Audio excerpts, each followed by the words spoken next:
follow him on Twitch. Oh, here. oh, hey guys. Hey guys, how Welcome. you doing? Oh, hello. Hey. Hey guys. Doc is in. The real. Can you guys hear us guys hear okay? me? Yeah. Yeah. We can hear you. Yes. Hello. Welcome. Sorry about those technical difficulties. Yeah. We really did problem. not foresee that. So, to start out, I'm going to introduce I'm gonna everyone. turn you down like 20%. Me? No, Carlo. Oh, okay. Carlo's really, Carlo's kind of loud, yeah. Carlo Big Boy. Sorry. come on, I'm going to Matt, introduce His everyone, ego. if that's okay. Yeah, let's do it. So, we have Yersters. Hey, We that's have me. Tyler, not Joseph. What's up, man? We have Paris, Hello. Simon, Hey. Misfit, What's up? V. Heyo. We have X2, who is a subreddit mod, and he also helped out with our Discord bots. Cool. Then we have Charlie, and Charlie, say hi. Hey, I'm here. Sorry. Charlie. He has done all of our server graphics, so like the rules banners, all of our Twitter stuff. That's all him. And then we have me. I'm Carlo, but I go by Nakbin on Discord. Cool. And finally, we have Poot, who is kind of like the heart of the server, and he is in charge of all the bot stuff. Poot, you want to say? Oh, what's up? What's up, Poot? Poot's not a fan at all. So Yeah. Poot was just like, I'm not gonna unmute. I'm just gonna let this happen. No, he Yeah. only likes Okay, Clear. yeah. That's the only song he likes. Yeah. That's the So- only song I like. Yeah. That's all right. So yeah, That's fine. this server's been around since 2017. We've always joked about having you on for a Q&A, and like now it's finally happening. I know everybody's really excited. I appreciate you being here, and I'm sure everybody else does as well. So thank you. Definitely. I just started kind of using Discord recently. Mark's actually the one that got me into it. I didn't really know much about it, but I've started using it with a couple of friends, and then all of a sudden I was like, wait, hold on, do my people have a Discord? And I looked it up and I was like, oh my goodness, this is amazing. So I kind of incognito browsed around, and you guys are killing it over here. So I just want to thank you guys for kind of being the heart and soul of what's going on right now. So I appreciate Thank you it. so much. Yeah, Reddit. Cheers, man. The Toil Pilot subreddit was like my first place to kind of like learn how to, because at one point it got to so big that like Tyler and Josh weren't going to see everything, and like I would always use that to kind of like have somewhat of filter to be like, hey, like you might have missed this in your day, but here's this, and then that kind of got me over to the Discord. And I always tell them like, of all the Discords you could be a part of, this one is just so interactive, and so it's got so much meat to it to be a part of.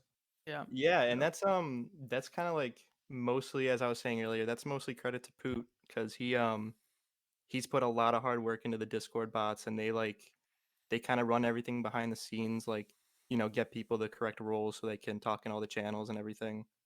So is Discord like not taking you guys seriously though? dude, okay, listen, I guess I not. talked to Discord devs like weeks ago, and I told them, hey, we're gonna have a lot of people joining at once, and I want to know if this is gonna work out fine. And they told me that we shouldn't worry about anything, and I guess they were wrong. So It didn't really. What was happening? You just go over to that voice I chat and it can- wasn't working or something? I can take Actually, you that a wanna- little bit. yeah, explain that. So Discord has a lot of weird stuff set up in terms of how they do their connections. There's like weird endpoints and stuff that's a lot of protection behind keeping people's IPs and everything safe. The actual endpoints clients connect to, our server was all hitting to the same endpoint. Everyone joining and streaming, it was actually killing that endpoint. Then if you tried to join VC, it started saying awaiting endpoint and then just disconnect. And some people in the VC were starting to just cut out and chop. And like I was noticing on some of my stuff here that it was just cranking up the CPU usage. Like I've never seen Discord do that before. Yep. Full robot voices and everything. The clients just could not handle it. CPU. We're too big for Discord. What can we say? What can we say? A click. Or you dude. can say You Tyler guys broke sound so smart. We are. Wait until I open It's my a mouth. facade. It's a Well, not facade. all of us, unfortunately. So I had them pull some just so they know, questions. Mark. Sorry, real quick, just so they know, I am kind of following the Discord chat right now. So Oh, are you looking at Tyler Yeah. VC text? Gotcha. yeah, Pluto says, "Hey, don't spam, please," and I'm like, Shout out Pluto. "Stop spamming, guys." That's a Yeah, good guy. with how many Thank you, thousand Pluto. people do we have now? 27 in the 28,000. 28. We hit 28,000. We've gained Wow. 2,500 members since we tweeted. That's Fun awesome. fact: we are the second biggest music Discord server on the app. Wow. The Who's biggest number one? it's the I think it's r/music, hip-hop isn't it? genre. No, we're bigger Really? than r/music. Oh, Look at us. It's hip hop, right? Yeah, the hip hop just Hip hop, the like the genre. whole genre. Yeah, they're the biggest. That's the only thing that can top you, Tyler. Is hip hop the entire genre? That's awesome. Dang. Yeah, no, I think when, a few years ago when, we were building everything. I mean, Mark and I are constantly collaborating, whether it's on music videos or just everything that goes out. And a lot of times you guys will pick stuff up that we're not sure if it was found or if it's understood. And, so I would always tell Mark, like, hey, go under the hood and try to figure out if they're getting this. And this Discord was always one of those places that he would go to kind of feel out whether or not you guys were getting it or not. And you guys get it a lot of the time. Not every time. Not every Oh, time. okay. Oh, Okay. Well, that Are you ever gonna let it slip? that kind of segues into one of the questions that I submitted to Mark. Hey, I'm the keeper of the You want to question. know? Let me have something to do. I'm Mark Go Austin ahead, now. you do Come it. on. Hey, These are my questions now. Okay, Mark. okay. You're gonna. So I'm assuming you know the question. I got them don't have here. questions. Okay. I'm just grabbing a few of them. So, yeah, Nackman and Poot. Not to take your question from you, but here I go. Is there any large part of Dima.org/Clancy that is out there, but no one has discovered, or any major connections not made? Or are there any of them that haven't been made yet? Okay. Okay, good talk. Oh my god. straight out. No. It was a good All one, right, though. that was a good voice chat, guys. Yeah, thanks, guys. And that's a wrap. That's it. Yeah. I mean, Thanks hope- everybody that as a for yes. coming out All right, today. good We night. hope you enjoyed. Yeah. I thought of all people, Tyler would be the least likely to make a leaving joke, but there we go. You guys there? Yeah. Yeah. I think you tried saying something, and I think you just sort of, bye. Yeah. Good question. No, yeah, there's definitely a few things. I think I don't know. There was a moment in time where I wanted to put more emphasis on why we're supposed to leave Dima. I don't know if that was ever actually fully understood or realized. It has a lot to do with there's a religion inside of the city of Dima called Vialism, and there's kind of the secret of why Vialism is this is not good, basically. And when you discover this secret, it is the reason why you would want to leave Dima. But it takes a while to discover that secret. Ultimately, when I was sharing kind of the story of Dima with not only my manager, but with Josh and Mark and a few other people, they were, I guess, semi-concerned with how that story would come off. I think that the song Neon Gravestones is a perfect, I guess there's a reason why it's in the middle of the record. I'm kind of going off on a tangent here, but so Neon Gravestones, when I wrote this, when you're signed to a label and you have a bunch of partners, whether it's through your publishing or your booking agencies, I mean, just a lot of people who work to make this work. They're invested, and on some level, they can speak into what you create. Now, for Josh and I, we kind of got lucky because we got signed. We worked with Atlantic and Fueled by Ramen, and they've been very good partners because they've just kind of backed off. I think maybe when we first got signed, they didn't know whether or not it was going to work. So, they throw some money at it. Obviously they believed in it. So I don't want to badmouth our label or whatever, but there was an aspect of it was like, hey, we're going to go and tour. And they thought, well, that's kind of silly. You don't have any fans. Like, I know we don't, but we believe they'll show up. And so we didn't want to take any money from that. A lot of bands will get kind of this, I don't know, what would you call it, Mark? Touring loan. Touring loan. That's not what it's called. What is it called? Perfect. Great description. Oh, tour support? Tour support. That's right. Yeah. Where a label will help a band get what they need to go out on tour. And because they didn't really necessarily believe in us going out and touring right away, they wanted us to work on our songs and try to find a single and try to like get it to work the way that normal bands get it to work. They weren't really on board right away with the whole touring idea. So we just decided to tour anyway. I guess all that to say is we set a precedent with our label that we were going to lead, we were going to take charge, and they appreciated that.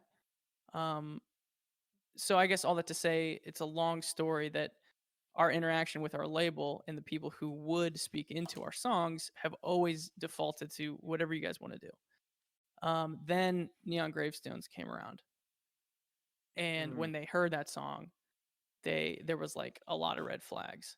A lot of people, it went all up and down the building in New York City at Atlantic, and they all listened to it and were extremely concerned about how it was going to come off. And they really described it as this like giant landmine in the middle of the record that could like take away from all the good. And I'm sitting there like, man, I don't see it that way. I feel like what I'm saying is pretty clear. It's obviously like a call to action, a call, ultimately a message of hope. But I know for me, I wanted to hear the topic of suicide at that angle, because that's what I would want to hear. And if I believe that there was anyone like me, they would also want to hear it, need to hear it, and not get it twisted up of like what it is I'm trying to say. And so it was a bit of a battle. Like they really wanted me to take it off the record, and just to be safe. And I get it. I understand their angle. I don't think that they were wrong in doing that, but there was this moment where I thought maybe I was making, I don't know, the way that they built it up, like it was this huge mistake for me to have that song on the record. And so with the rest of the story, like when I sat down and I told the story of Dima to a few of our label people, there were some of them that got it right away. And those are the people that like I love working with. But I'd be lying if I were to say that everyone understood it and liked it or agreed with it. And so when Neon Gravestones came around, it was like kind of another reason for them to show like, I don't think this is the right direction for this record. I don't think this is the right song to have on the record. Like you could lose your career if this song isn't taken the right way. So I think it was literally the night before I had to solidify the track listing. I basically had to like make a call to the label, like it's in or it's out. What really made it tough, though, I know I'm kind of going off on a tangent, but what made it tough was we decided to put the track listing on the album cover. So on Trench, you can see the songs. The track listing is there. I always liked that visual. I felt like it applied and made sense for that particular album cover.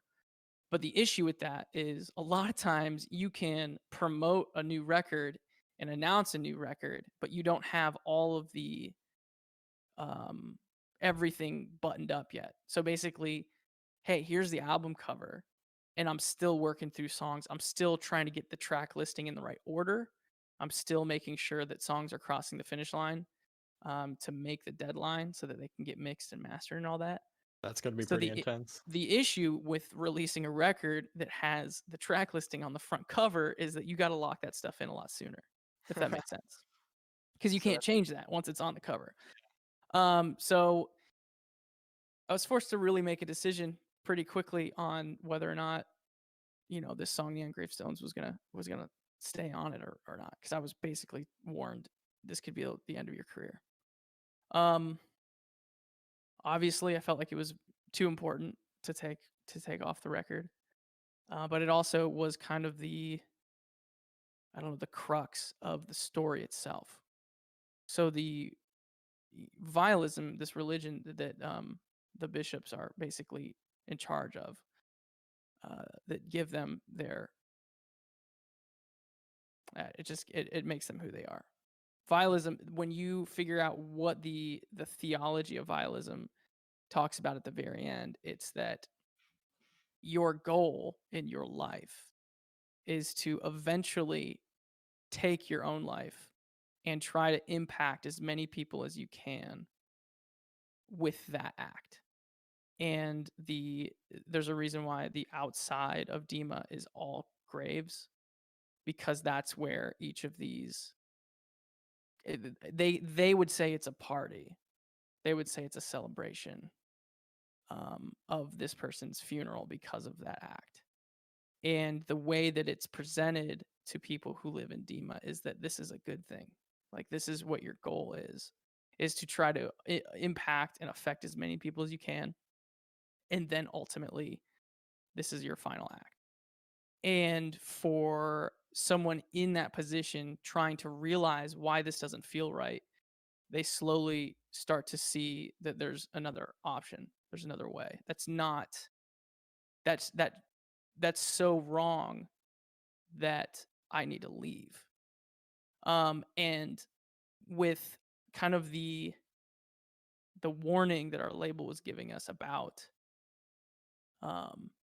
what that song could, if it went the wrong way, we decided to really kind of put a back seat to the religion of vialism, which is found inside of Dima. And also, I guess it sounds weird saying, hey, here's a new record from this band 21 Pilots. It's about they made their own religion up. That's not That's that's not a not what I was cult, trying but to do. Yeah, that's not what I was trying. I was trying the religion itself is the antagonist of this story. And all that to say, so there's a lot of that. There's a lot about that religion and how it disguises itself as a good thing, that hasn't totally been realized yet. Wow, that was one question. that Yeah, was wow. insane. I actually, Wow. I want to go back to something you said, if that's okay. Yeah. You said that when you were first writing it, you wrote it for the purpose of, you haven't heard like suicide talked about in this way before. Mm-hmm. But I noticed, I don't think suicide was ever, like, that word was never said on the song. So was that a choice on your end, or was that like a compromise that you had to make with the label? No, I never made any compromises when it came to Okay. like specific lyrics, but that is a good question, bringing up the word suicide in a song. I mean, when I was younger and I was writing, for some reason, it was always a lot easier for me to say that word. I think that I've said it a few times in old songs. And now that was when I wasn't writing for anyone but me. So for me to hear that word inside of my own song, it was contained. It couldn't take a life of its own, that word itself. It was only mine. And then when people started like listening to the band and listening to these songs, I realized that I wanted to take a little more pride in talking about that word in a way that maybe hasn't been talked about before. And that's where a metaphor would come in, or an angle on that word that hopefully is fresh, which kind of forced me, as I became trying to become a better songwriter, wanting to not say that word black and white straight up was one of my, it was one of my goals. Just like love. I mean, yeah, I'll say love in a song, but what can I say that's different than that word that still communicates something as powerful as that single word? And which is hard. That's what songwriting is to me, is trying to say something in a different way. Well, you're really good at it. Yeah. Stop it. Well, dang. Poot had a question. to go back to Poot, you asked about the break from social media and the fan base for a year, and if it helped with the creation of Trench. Poot, do you want to harp on that a little bit? I don't remember the question. You said, okay. See, this is why I took the questions, because people weren't paying God, attention. Poot. Poot, what are you thinking? I'll speak for Take Poot. your life. All right, yeah, you can speak for me. Did the break from social media and the fan base for a year help with the creation of Trench? Were there any ever moments you were tempted to come back earlier, or were you ever tempted to wait longer? It's a good question. I know, Poot, you don't remember asking it, but it's a good one. I remember now. Oh, now you're refreshed. Okay. Of course. Yeah. The break from social media. It felt when people started saying it was a hiatus. I don't think that when Josh and I decided to do this, we got together and said, let's go on a hiatus. That wasn't, we never said that word. That just kind of started to happen. But we did know that at a certain moment we were going to, I guess, remove ourselves from social media and from any sort of interactions other than in person, as much as we could at least. And it felt both very natural but kind of unnatural at the same time. And I would bounce back and forth every other day, where I'm so glad that this is what we're doing. I'm so glad that we've removed ourselves. We're not seeing anything. We're not saying anything. We're just gone. And it feels like I'm almost going back to that vacuum when I first started writing songs.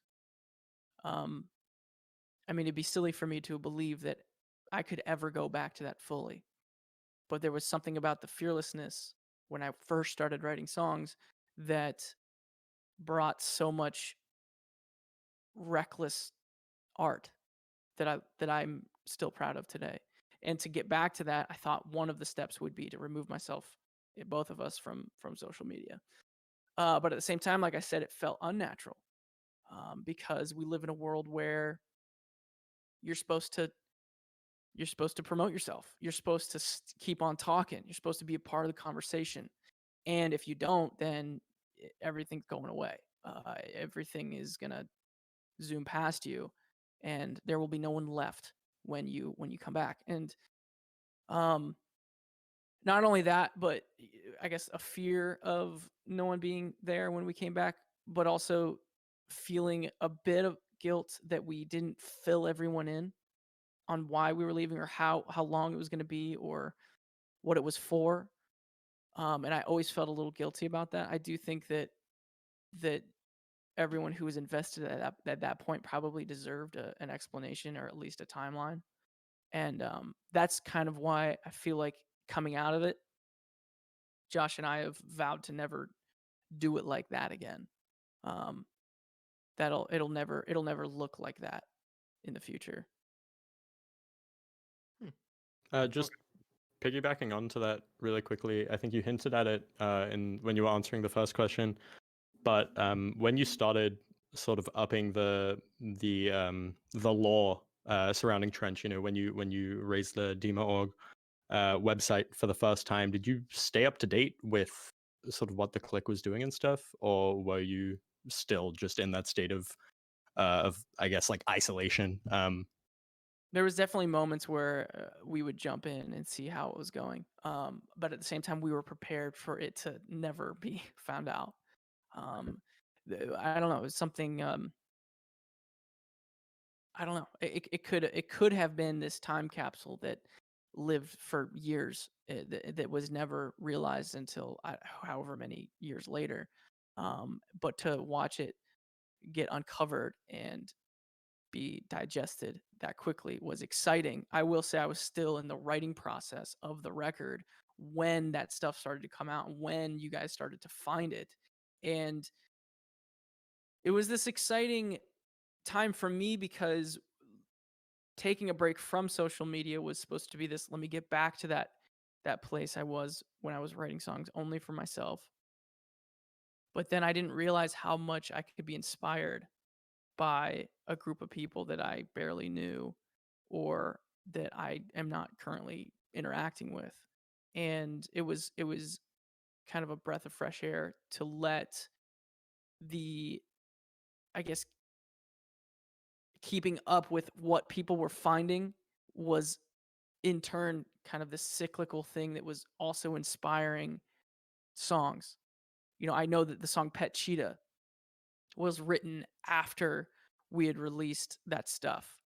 And after we had started to unveil the story of Dima, and the lyric and the rap of Pet Cheetah talking about, you know, this click and what it means to me. It's like that was written the night that, you know, Mark and I were, you know, were really uncovering how you guys were reacting to it. And so that's cool for me. Even if I never had a platform to express that to you guys, it was cool for me to know that while I was writing it. And when I hear that song and when I play that song live, I think back to that time when a group of people that, relative to the way that friendship works, I barely knew, were so important to me.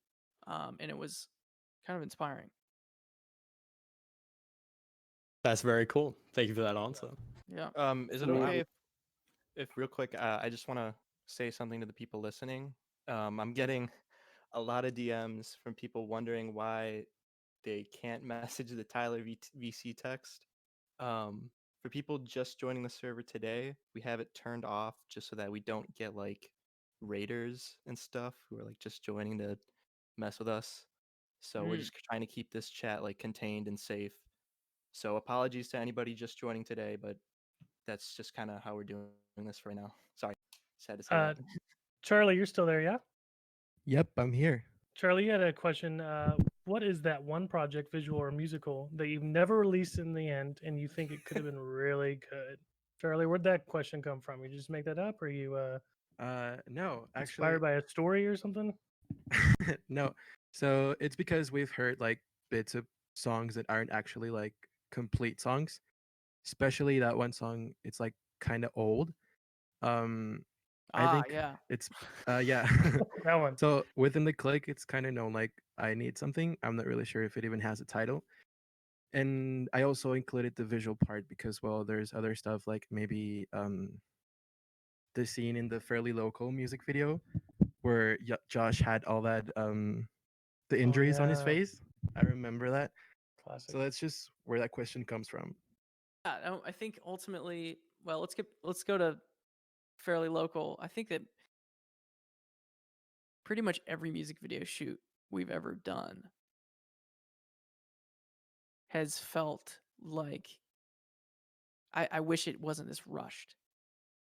You know, whether you're fighting daylight or you're fighting, you know, there's 30 people on set that are being paid, and as soon as, I mean, these are all, you know, if it goes over a certain amount of hours, they need a break and they need to eat and all these things, or you could, you know, get fined or sued or whatever because they work for a company that protects them, which I understand. But there's all these kind of, I don't know, barriers that you're needing to work within when you record a music video, when you shoot a music video. Which is why I like just working with Mark, you know, me, Josh, and Mark making up a video and just shooting it. Has always kind of been some of my favorite music videos we've done, because I can just look at Mark and be like, I know you haven't eaten in 19 hours, but suck it up. Let's do this. And so I'm with not that protected. yeah, Oh my that Yeah, yeah, streamer. Mark can't sue me. Well, I guess you could. I don't But- want to. It's fine, dude. It's always Thanks, worth it. man. With that being said, yeah, I think for specifically Fairly Local, there was this. Do you remember, Mark? This was your Yeah, treatment. no. This was like the first time we shot with like a huge crew, because it was like the first video for Blurry Face, and so the label got behind it. We shot in LA. Like, it was the first time I had like a DP and like a assistant director that was like telling me that we need to hurry. And so we like just got to the scene where we were still shooting your stuff, and then we sent Josh to go get his makeup done for all the bloody effect for this, you know, final scene that would happen when the song was over. And he comes back, he like looks really good, and I'm like, damn, like they spent a lot of time on that. He looks really good. and then we sent you to do it, and we set it up, and then I'm getting told like we're done. We have to pay. It's gonna be like $1,200 more if we go over in a single minute, and like we're trying to like rush and Not get it set. 1,200, dude. It's way more than that. Well, it was like Oh my 1,200 Oh, a like minute. for Right. for every minute that we were going over that they wanted to charge us. So 'cause, yeah, like- so Josh got all that makeup on for a scene that we never shot, and so I Mhm. think at some point he took a photo of himself with some beat up. Yep, I remember Just that. crazy. Bootleg it, dude. Yeah. So, Homemade version. like, what was the idea behind that scene? Like, why the injuries? Oh, I just wanted to smack Josh around. Who doesn't? I wanted to beat him up. I wanted to beat him up. we got to a point where Josh was like too much of a bully on the road, so we had to like write a scene in a music video to where he gets knocked down a few notches. Just Take get all him of our back. anger out. Get so him we could back. and so like then he'd quiet up on the tour, and so it never worked because we never put it in the video. So he's still just Oh, being that's Well, a he bummer. certainly. So, I mean, probably beat you up.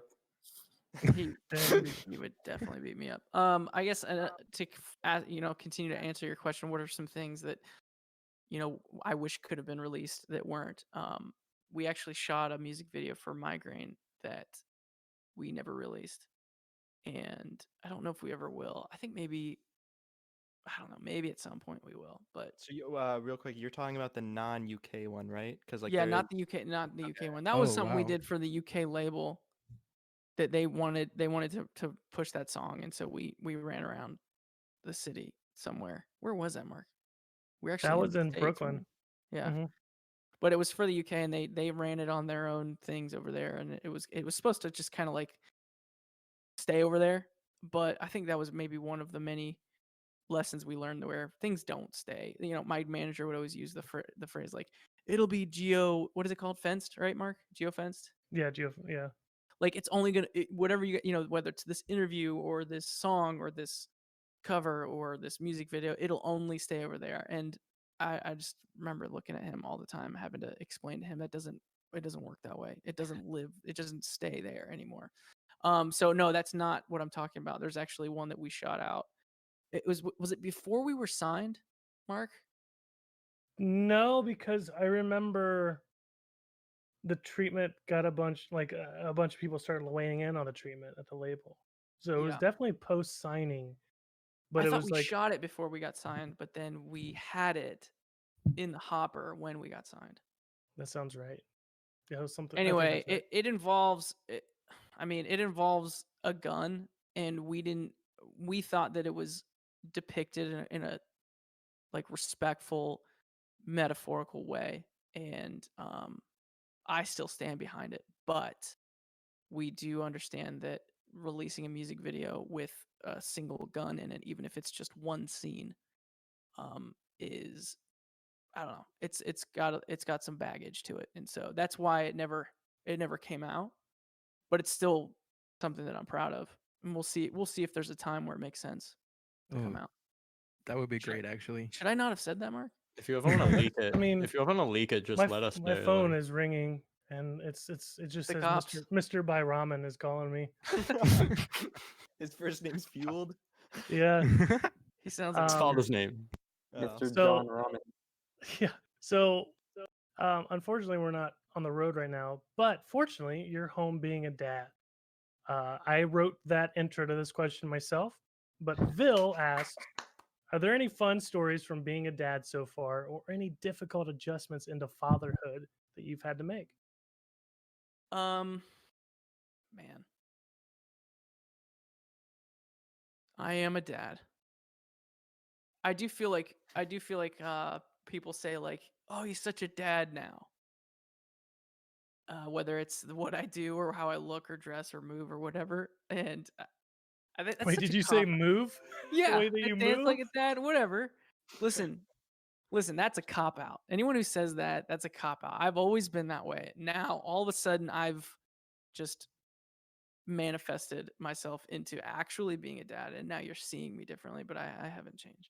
Yeah, big So- dad energy always. Yeah. Shut it down. Oh man. Rosie's so cool.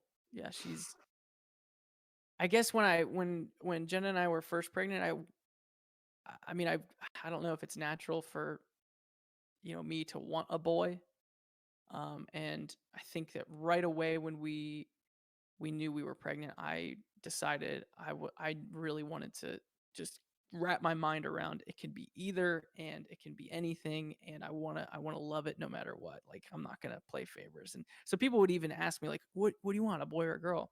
And I would say it doesn't matter. I guess maybe a tiny bit in the back of my mind I was like, man, if I had like a mini me, that'd be awesome. Like, She's that'd gonna be watch so this cool. like 10 years from now and be like, yo, why But Dad? okay, so I guess I'm saying that to set it up that I cannot imagine not having her now.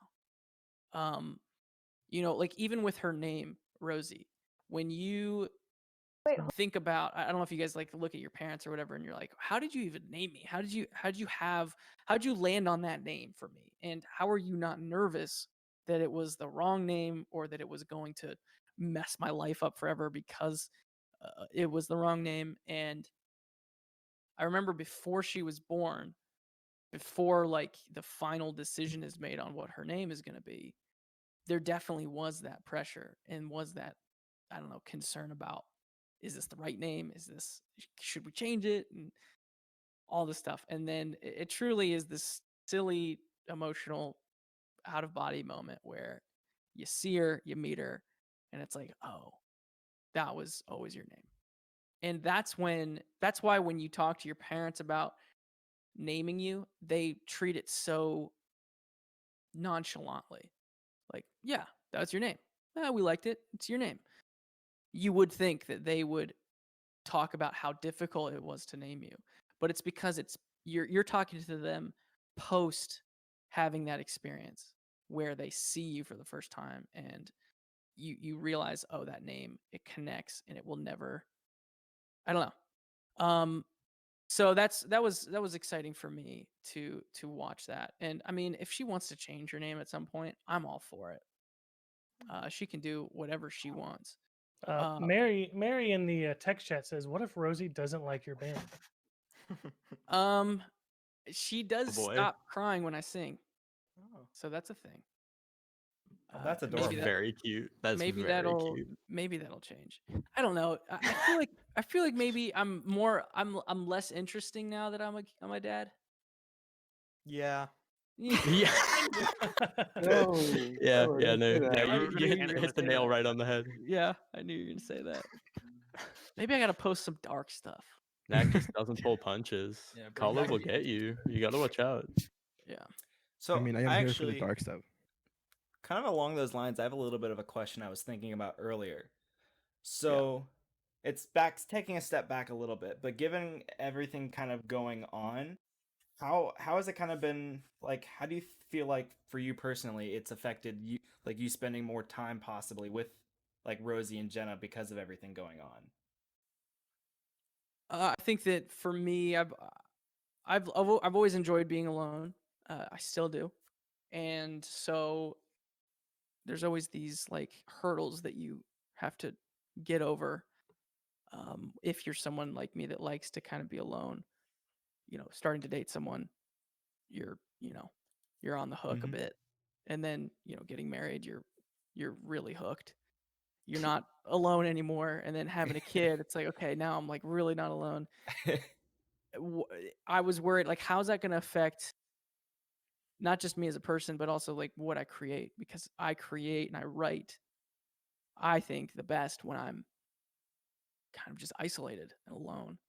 And it has been this interesting back and forth. We're realizing I need to do a better job of managing my time. It's not that I have less time to be alone. It's that I need to be intentional about when I'm present for my family and being on the same page with my family about when I need to be alone, and kind of developing a schedule.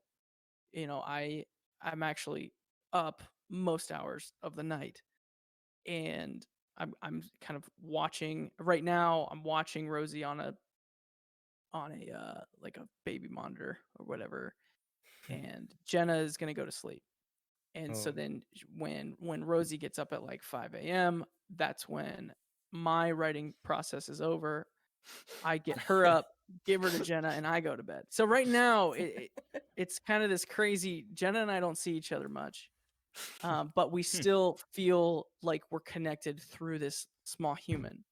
I think that as our daughter gets older and she has more of a normal sleeping schedule, then we'll get back to normal. But yeah, it's tough wondering how your schedule is going to change and how whether it's your job or your hobbies or your passions, how are they going to change when you start a relationship or a family. And it's still something I'm figuring out, but I found that the more of I've had to just be more have more self-control with my time management. Nice. Very, very interesting. Yeah. I don't know. I kind of think that's not interesting. I actually thought it was. Okay. Okay. Yeah. I was Has kind of Rosie I was worried you impacted wouldn't. your writing? I, Oh, sorry, oh Carter. no, it's okay. I was worried you wouldn't have wanted to talk about that because I feel like now, since like I don't know, ever since it was announced, it was like spread like wildfire. So I'm sure you get asked about it all the time. Yeah. Whatever. And again, Yes. that like the line between your personal life and your public life, and not knowing like what lines can be crossed, what can be talked about, and not talked about during like this whole Yeah. thing, this new development here. Yeah. I think that when I was younger, I definitely thought being famous would be cool. I don't think that I was writing songs to be famous. I definitely want to check myself on that though, because I mean, being famous is a side effect of some level of success. So sometimes those two things are married to each other, and I've always wanted to be. I always tried my hardest to be successful. I always wanted to prove to myself that I had something worth it, and so all that to say, I think that being famous is a great platform. I mean, it gets old sometimes for sure.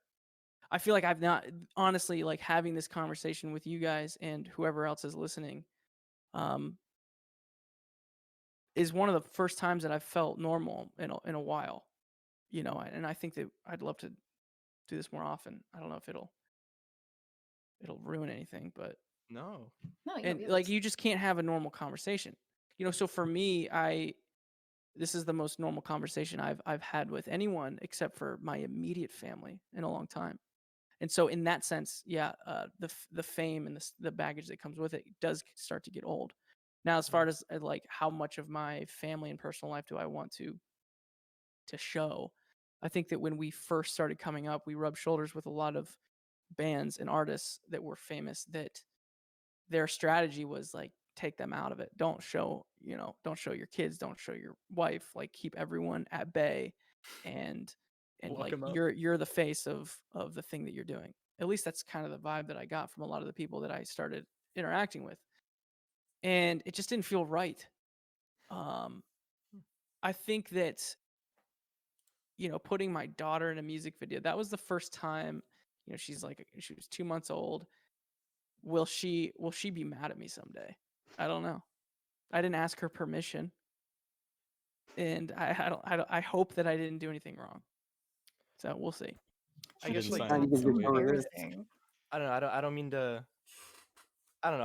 I think like from my perspective, I feel like if like many other musicians that I follow, if they did that, I would find it a little weirder than like when you did it, because like this community is so close knit. Yeah. Like we're involved in a way, and like I feel like Yeah. it was fitting for you to do that. Well, good. I'm glad that it comes Yeah. off that way, because I feel the same. I'm not just doing that because of some marketing ploy. It's like I'm so proud of my family and the people in my life. I want them to be a part of what I'm doing. I want them to meet the other people that are fans of this music. And I mean, that's what we've been doing from the beginning. Obviously we're stressed out having like our whole family in it. My mom still gets people walking up to her, hey, in that video. Props to announcing the Congratulations. pregnancy in Berlin, by the way. That was a good choice of Oh city. yeah, I was Oh, watching yeah. that video yesterday. Kind of made me cry a little bit, to be A honest. little bit, yeah. That was a last minute thing. We knew for a few. I forget exactly how far along Jenna was when we did that, but there was this, I don't know, such a buildup of like how to announce it and when to announce it. I think right before I went on stage, I told Jenna, I was like, let's do it. Let me just say, just be side stage for in between this song and this song.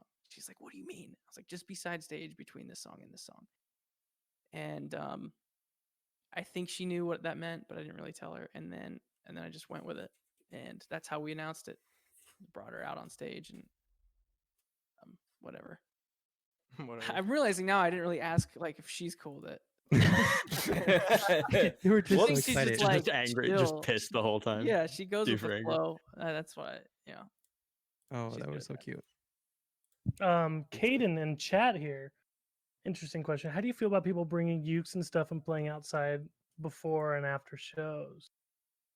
So, you kind of always joke about the uke on stage, and then it's kind of become a phenomenon. Like I get an opportunity most of the shows to go out there and interview fans for footage for you, and I always see someone playing the uke. Like, what's that kind of from your perspective to see a bunch of fans kind of just bring in this one instrument and like deciding to play it?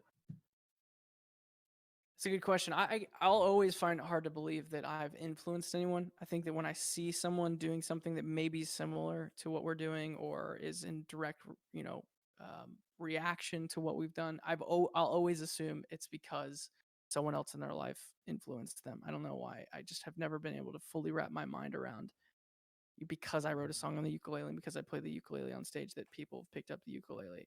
Though I think that's extremely cool. When people play uke out front of before our shows in line or whatever, I just think that stuff like that is why I love these people so much, because they're so, I don't know, whether it's whatever they have, whether it's tech savvy, artistic,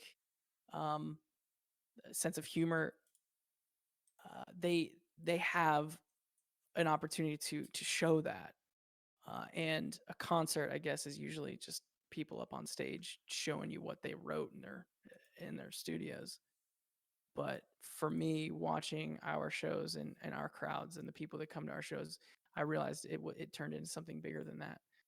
And as far as like bands going out, I think that we've had some bands that like go to our line before our show and like self promote. I get it. I did that. I actually snuck a CD into a tour bus several times, like through the Ooh. crack of the door. Guilty as So charged. Dedication though. so I get it. Like I mean, that's part of the hustle, and I would never knock them for it. Wow. This question is like super unrelated, but I heard you say the word influence, and like I really need to ask. You have brought up Death Cab for like a major influence behind your music, and I was wondering if there's like any other artists out there that influence you the same way they do by any chance, like even like Yeah. maybe contemporaries that like bands that are similar to you already, like what they're doing now. Does that influence what you do? I definitely don't listen to music as much as I used to, which is I wish I did. I think that when it's music time for me, I'm trying to write it. I'm trying to create it. I mean, there's an idea right now that I'm working on that's in my head that I can't even listen to another song right now until I crack the code on this thing. So it's hard for me to add to my repertoire of people I listen to. Josh and I have a theory that you become a certain age and your new bands or new songs are capped, and it's like our dads aren't hip to what's coming out. You know what I mean? Like at some point you vibe stop. into Post Malone. Yeah, you cap it off. You're like, here's my library, here's my repertoire. This is all I need. And as a band who wants to continue to write songs, that kind of scares us. What if everything we create after this point in time just kind of doesn't matter anymore. And then we look to certain bands that we've continued to listen to no matter what they do, and Death Cab is one of them. Their latest record was one of my favorite ones. And so I guess we view them as kind of a sense of hope, because for us, we've continued to want to hear what they have to say. Even though a lot of the bands that we consider influences are artists that we've listened a lot to, the truth is I don't know if they released a record recently, and I honestly don't know if I care anymore. But I love the record that they released a long time ago when I was excited about it. Right. So I don't know. Just to name a few. I mean, old stuff, Billy Joel. I think Ben Folds was the first guy that I really was interested in, like, oh, playing the piano can be cool. And so he was an influence. I actually saw him in an airport. Wow. And You mean he saw you? No, he did not see me. I saw F. him, and Josh, who's way more relaxed about this stuff, he would just walk up to anyone. He doesn't care. But for me, I don't know. I kind of crumble a little bit. He was so mad at me because I knew that if I told Josh, because Josh didn't know who Ben Folds is. If I told Josh, hey, that's Ben Folds, or he knows who he is because I talk about Ben Folds all the time, but he doesn't know what Ben Folds looks like. So I had to wait for Ben Folds to walk past me, get onto his tram, and head to his gate before I told Josh that was Ben Folds. He just walked by us. He was so mad at me that I didn't say anything to him, and I didn't like introduce myself or whatever, because that's what Josh would do, but I just never would. And that's a part of why Josh and I being so different. We kind of like, I don't know. It's nice. It's nice that we're different in some of those ways. Yeah, a lot of times, like, introverts, they rely on their extroverted friend to kind of help balance it out and, like, be their guts for them for certain things and take the Yeah, lead I for mean, them. we played a show in the UK. I think it was, Reading and Leeds Festival. Was that last year, I think? And we covered a song by Oasis, and I told Josh, I was like, man, it'd be cool if someone joined us on stage, but I don't know any of these bands that we're playing with. And he goes, Post Malone's playing with us. I'm like, oh, okay. I don't know him. He's like, I know him. I'm like, what do you mean you know him? It's like, yeah, I know him. And so Josh, kind of, I guess, knows Post Malone, and went up to him and like met him down in some lobby at some hotel, and they hung out all night, and like they're cool, and asked him if he wants to come out on stage and help us cover a song for a festival. And he was like, yeah, let's do it. And it's like things like that for me, I would never have. I'm so glad it happened. It was so exciting and so awesome. And when I met him, I realized, man, this guy's really a nice dude. And but I never, that would never have happened without Josh. And there's a lot of those, there's a lot of those stories. There's a lot of things that we would never have found ourselves doing, or meeting or interacting with certain people, if Josh weren't in this band, because my default is, I don't want to find out that you don't like me. You know what I mean? If I can avoid finding out that you don't like me, I'm gonna pick that route every time. So it's respectable. Jenna is texting me. She says she's made me food. How long do you guys want to go? I'd love to do this again. No, yeah, we'll have to reschedule, do it again. I'm in direct contact with everyone here, so Hey, that's totally fine. Totally Yeah, fine. man. I kind of want to know about you guys. You never accepted my request, Mark. Yeah, what's up with that? Oh, I only talk through Nakpin. I'll should talk say- When I to talk to- Carlo and Carlo When I alone. talk to Nakpin, I just say Nakpin. I'm talking to Nakpin, just out loud because I just love how that sounds. It's a very satisfying name to say. Nakpin. You know, I thought we had something together, Mark. Like that handhold at the barricade in Denver. We just sat there looking at each other. It was weird, but it worked. That was a good one. Yeah. Do you have Mark? Is there I'll add another this one? Is there one more like wrap up question or whatever before we call it? Well, let's. We could always talk about Ned and real quick, just the design of Ned, where he came from. This comes from the Insufferable Cat, which is a name of someone here.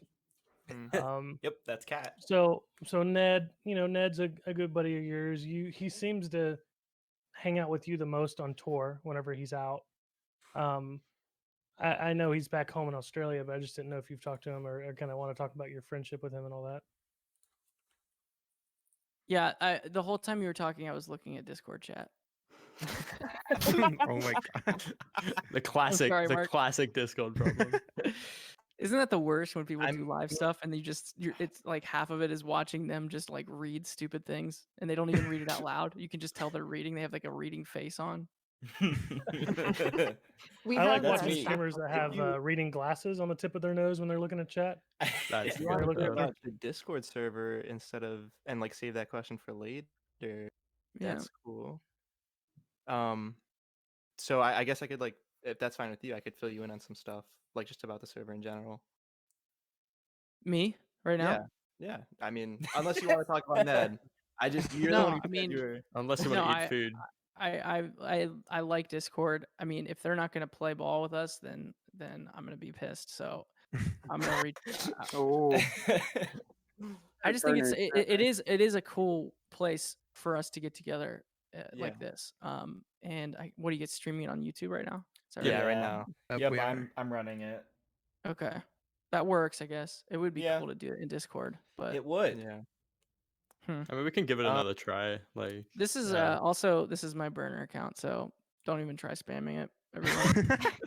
Yeah, I like another good one. move. Good move. Scyther. I like the. different I mean- Pokemon next time. Yes, Scyther. I will say someone asked me in an interview a couple days ago what my favorite Pokemon was, and I just like said the first thing that came to my mind. I said Clefairy. I don't mean that. That was a mistake. That was wrong. Tyler lies in interviews. No. It's actually Wigglytuff. It's a W. That's a dub. That's a bold choice. That's a All very right, bold well, thank you, choice. Tyler, for coming by. Thank you, Discord Click. We appreciate all the hard work you put into this. If you're listening, make sure you sign up for Discord and join this server for all things 21 Pilots news and fan theories. And they even have a whole channel that just posts whenever I post on social media. So I'm going to post a Follow picture of my that. cat, and you're all going to best have to look channel. at it. Hey, let's do this again though. For Yeah. sure. Oh yeah, Yeah, definitely. definitely. Definitely. That would We even have like casual voice chats all the time too. So like Yeah. if you perms, you can drop in whenever and just like Come chill. on in. You might say make hi. people cry if you do that, actually. So. Yeah, You will people definitely do make do people that. cry if you do that. Yeah, Don't people do cry. that. And maybe give us a It's all heads up. okay. Maybe give us a heads up because if people realize you're in chat, we might not be ready to handle that. That in will terms be- of No, moderation. I'll work through Mark. Thank you. Thank you. I'll always work through Mark. Yeah, we had 1,400 people in a voice chat earlier, and I think that would get a bit messy. Just a bit. Wow. I Maybe mean, a little. yeah, 3,000 people joined after we tweeted. So I think it's gotten higher. It's 4,000. It's yeah, almost no. 4,000 now. Yeah, well honestly though, thanks for actually like reaching out, coming, doing this. Like it's been awesome. And like at first a lot of us were kind of scared that you're gonna drag us because your humor sometimes can be like a certain way. Like is he gonna like Roast us. cry on stream? Roast We thought we were us. gonna get so- roasted. Yeah, I mean, most of you guys sound pretty annoying. Nice. Understood. Honestly, Yeah. valid. I honestly agree. So That's the greatest thing someone's ever told me. Thanks, all right, yeah. Tyler. Well, I'll let Mark know. We'll collaborate, and yeah, if we do this again, you guys, send it out. I'd love to. Like I said, this is the first time in a long time I felt like I could just have a normal conversation, with you guys. So Yeah, I liked it. One quick thing before I just don't want to forget it here. Poot's probably gonna kill me, but it's his birthday. You should wish him happy birthday. Birthday, Poot. Happy birthday, Kurt. He did that on purpose, by We the asked way. for that. Excellent. All right. Well, Thanks, thank you. Ika. Thank you for taking care of this. I know we hit a little bit of a issue there with Discord Yeah. shutting down and being crazy for people and driving up CPU usage and that. But you guys found a quick solution, and we appreciate that. Like I said earlier, if you're listening, please check out the Discord click on Twitter and then follow that link to join the server on Discord. Also, the subreddit, 21pod subreddit, is the official Reddit for the band. This is the official Discord. Have all your discussions here. Everyone here, hey, you moderators, admins, everybody, don't get lazy on this. Keep it up the good work. Oh, We Yeah, really that's appreciate it. I got the job. Yeah, Keep it definitely up, not. shop. That's awesome. Thank you All so right. much. It's Hey, official. Don't Sign forget. again. Don't forget about